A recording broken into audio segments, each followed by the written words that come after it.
morning, beautiful people of God. This is Prophetess Rivers with another word, another message. Today I want to talk to everyone about believing and touching a little bit on prophecy.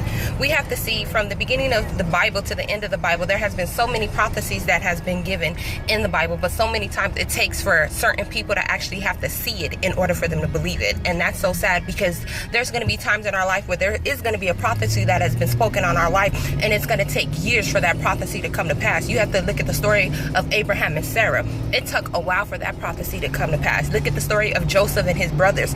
It took over 20 years for that prophecy to come to pass. You have to understand that when it comes to prophecy, that there are false prophets that will speak stuff into your life, and then there are true prophets that will speak stuff into your life. But you have to understand, while you're waiting on the prophecy to come to pass, God is also working on you.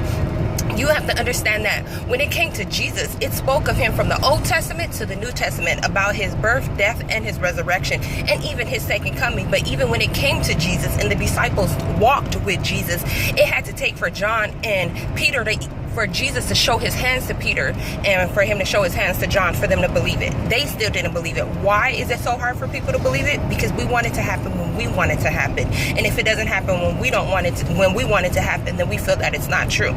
Can you wait on God? Can you believe that whatever God has spoken to you in your life will come to pass? And while you're waiting on it, can you be preparing yourself for that prophecy? Now, the question of the week is, how do I feel about these shootings and stuff that has happened these last few days?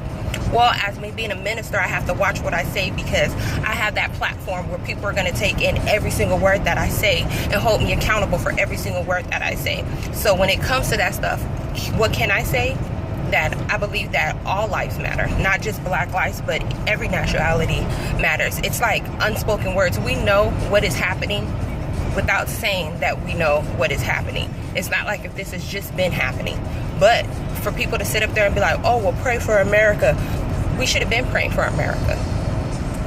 But if you read the Bible, it will say that these things will come to pass. Not that they will be shooting and killing innocent African Americans, but that we are in the last days. So we need to be prayed up no matter if there's a shooting or if there isn't a shooting.